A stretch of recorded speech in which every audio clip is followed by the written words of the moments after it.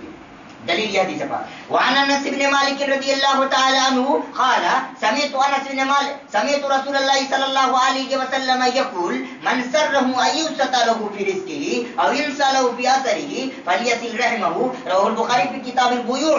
امام البخاری رحمۃ اللہ علیہ سے بات کو بھی اپنی کتاب صحیح بخاری کتاب البیوع میں لے آئے. راوی حدیث حضرت انس بن مالک رضی اللہ تعالی عنہ وہ فرماتے ہیں کہ میں نبی کریم صلی اللہ علیہ وسلم کو بیان فرماتے سنا. آپ فرما رہے تھے جو آدمی بھی رزق کے اندر کشادگی چاہتا ہو، یا تو پھر اپنے عمر کے اندر زیادتی چاہتی ہو، یا تو پھر کہ ہماری عمر دراز ہو جائے، اگر کوئی انسان یہ چاہتا ہو تو چاہے کہ وہ صلہ رحم کرے، چاہے کہ تعلقات کو جوڑے، قطع رحمی نہ کرے، بلکہ اپنے رشتہ داروں کے تعلقات کو مضبوط کریں اور ان کو بنائے رکھیں، توڑے نہیں جوڑے. اللہ کے نبی صلی اللہ علیہ وسلم توڑنے کے لیے نہیں آئے تھے، جوڑنے کے لیے آئے تھے.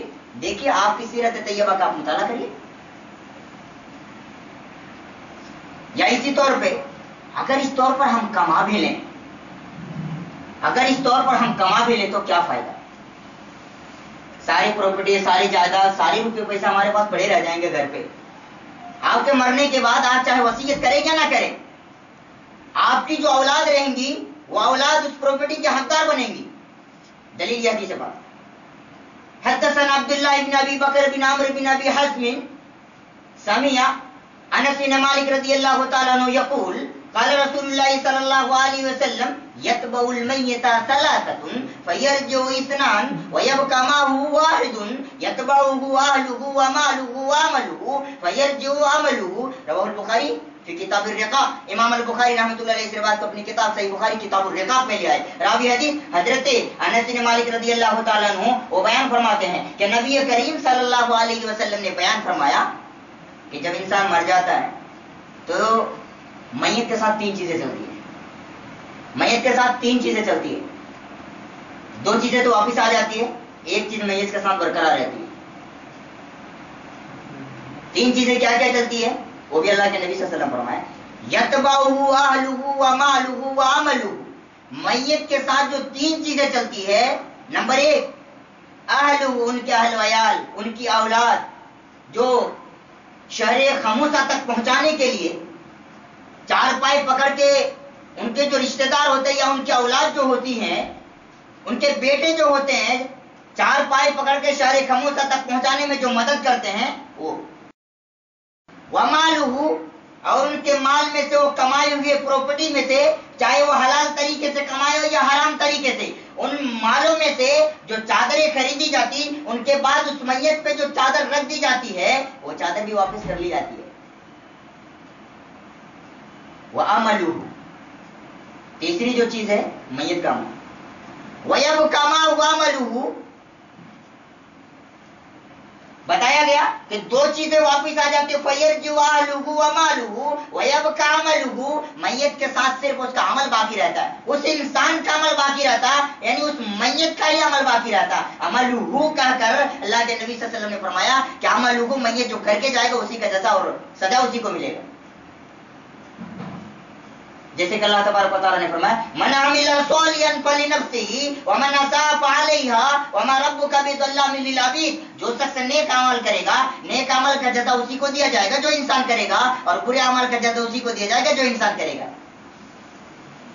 تو دیکھیے آپ حرام طریقے سے پیسے کما کر اور اس قسم کے جدوجہد کر کے دنیا سے آپ کیا لے جائیں گے؟ آپ کے ساتھ صرف آپ کا عمل جائے گا.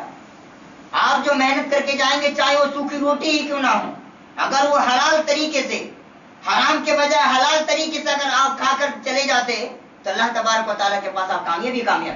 دنیا میں بھی آپ کامیاب ہیں اور آخرت میں بھی آپ کامیاب ہیں.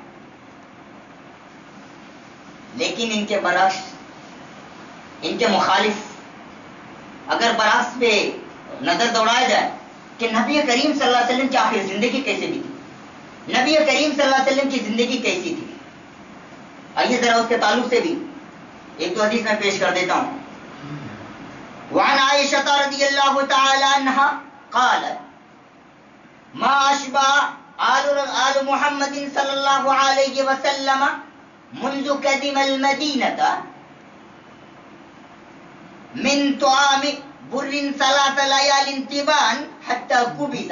رواه البخاری فی کتاب الرقاق. امام البخاری رحمۃ اللہ علیہ سے بات کو اپنی کتاب صحیح بخاری کتاب الرقاق میں لے آئے. اما عائشہ رضی اللہ تعالی عنہ راوی حدیث ہیں، وہ بیان کرتی ہیں کہ محمد کے گھر کے لوگ مدینہ آنے کے بعد مسلسل طور پر یا تسلسل انداز میں 3 دن کبھی بھی گیہوں کی روٹی نصیب نہیں ہوئی. 3 دن کنٹینیو بلا کٹ آف، یا تو پھر مسلسل طور پر گیہوں کی روٹی کھانے کو نہیں ملی، یہاں تک کہ نبی کریم صلی اللہ علیہ وسلم اللہ کے پیارے ہو گئے. یا تو پھر اما عائشہ صدیقہ رضی اللہ تعالیٰ نے یہ بھی فرماتی ہے کہ ایک دن میں 2 وقت کا کھانا کبھی بھی نصیب نہیں ہوا. اگر کبھی ہوا تو یہ احدہما تمر، ان میں سے ایک وقت جو ہوتا تھا وہ صرف کھجور پہ ہی اللہ کے نبی صلی اللہ علیہ وسلم کا بسیرا ہوتا تھا یا ہم لوگوں کا بسیرا ہوتا تھا. اگر آیا ہم بستر کی طرف، رہنے سہنے کی طرف، تو اللہ کے نبی صلی اللہ علیہ وسلم کا بستر کیسا تھا، آپ کا تکیہ کیسا تھا، اس میں بھی ذرا ہم غور کر لیتے. وعن عائشہ رضی اللہ تعالی عنہ قالت کان فراش رسول اللہ صلی اللہ علیہ وسلم من ادم وحشوه من لیف. رواه البخاری فی کتاب الرقاق. امام البخاری رحمۃ اللہ علیہ اس روایت کو بھی اپنی کتاب صحیح بخاری کتاب الرقاق میں لے آئے. اما عائشہ رضی اللہ تعالیٰ عنہ راویہ حدیث ہے، وہ بیان کرتی ہیں کہ نبی کریم صلی اللہ علیہ وسلم کا جو بستر تھا وہ چمڑے کا تھا، اور ایک تکیہ تھا آپ کے پاس جس میں کھجور کے چھال بھرے ہوئے تھے. یہ تھا اللہ کے نبی صلی اللہ علیہ وسلم کی زندگی، یہ مبارکہ کہ کس طور پر آپ زندگی بسر کیے، آپ کس طور پر زندگی بتائیں. یہ ہے اللہ کے نبی صلی اللہ علیہ وسلم کی زندگی کی حقیقت. کہ اللہ کے نبی صلی اللہ علیہ وسلم کے پاس مال و موال نہیں تھے، ساری چیزیں اللہ کے نبی صلی اللہ علیہ وسلم کے پاس تھیں، لیکن اللہ رب العالمین کے راستے میں اللہ کے نبی صلی اللہ علیہ وسلم صدقہ و خیرات کیا کرتے تھے. اسی طور پر اگر امہات المومنین کی طرف اگر جائے، ازواج مطہرات کی طرف جائیں، تو حضرت اما عائشہ صدیقہ رضی اللہ تعالی عنہا کے لیے حضرت ابو بکر صدیق رضی اللہ تعالیٰ عنہ کے خلافت میں 10,000 روپے 10,000 دینار سالانہ متعین کیا گیا وظیفہ. لیکن جب حضرت عمر فاروق رضی اللہ تعالیٰ عنہ کا دور خلافت آیا تو اس کنڈیشنز میں حضرت عمر فاروق رضی اللہ تعالیٰ عنہ سالانہ اما عائشہ صدیقہ رضی اللہ تعالیٰ عنہ کو 12,000 دینار بطور وظیفہ دیتے تھے. پھر بھی اما عائشہ صدیقہ رضی اللہ تعالی عنہ اللہ کے راستے پہ سب صدقہ و خیرات کر دیا کرتی تھی. اگر ہم واقعی اللہ کے پاس کامیاب ہونا چاہتے ہیں، اگر ہمیں کامیاب ہونا ہے، تو اس کنڈیشنز میں اگر سوکھی روٹی ہمیں سوکھی روٹی کھا کر ہی زندگی بسر کرنی پڑے، تو ہم یہ کوشش کریں اور یہ ہم جد و جہد کریں کہ ہمارا جو بھی کمائی ہو وہ حلال طریقے سے ہو، حرام طریقے سے نہ ہو. ہم نے دیکھا اس مسافر کے بارے میں کہ جو ایک شخص اللہ رب العالمین کے راستے میں بالکل لمبے سفر کرتا ہے، وہ انسان اور بالکل ان کے سر کے بال بالکل پراگندہ رہتا ہے، گرد و غبار سے بھرا رہتا، گرد و غبار سے لت پت رہتا، رب کریم کے سامنے ہاتھ پھیلائے رہتا، یا ربی یا ربی. کہتا ہے مطعمہ حرام، ان کا کھانا بھی حرام، ان کا پینا بھی حرام، ان کا لباس بھی حرام، ان کی غذا بھی حرام. کہاں ایسے لوگوں کی دعا قبول کی جاتی ہے؟ تو اس وجہ سے آج جو ہماری یہ حالت ہے، آج جو ہم تنزلی کے شکار ہیں، صرف ہمارے کرتوتوں کی وجہ سے، ہمارے ہاتھوں کے کرتوتوں کی وجہ سے آج ہم تنزلی کی طرف چلے جا رہے ہیں اور چاروں طرف سے ہمیں رسوائی کا سامنا کرنا پڑ رہا ہے. صرف اس وجہ سے ہم نے قرآن کو چھوڑا، ہم نے حدیث کو چھوڑا، اس وجہ سے آج ہمیں تنزلی کا شکار ہونا پڑ رہا ہے. آئیے اگر دیکھیں آج کے گھروں کا اگر جائزہ لیا جائے تو دنیاوی جو تعلیم ہے اس میں جو ہماری مائیں اور بہنیں ہیں اپنے بچوں کو بار بار ایک باتیں ریوائزنگ کراتی رہتی ہے. لیکن جب قرآن کی بات آتی ہے، جب قرآن کی بات آتی ہے بولے یہ تو میں نے سنا، یہ تو میں نے پڑھا، بار بار سننے کو یا پڑھنے کو وہ گوارا نہیں کرتے. یا پھر کیا وجہ؟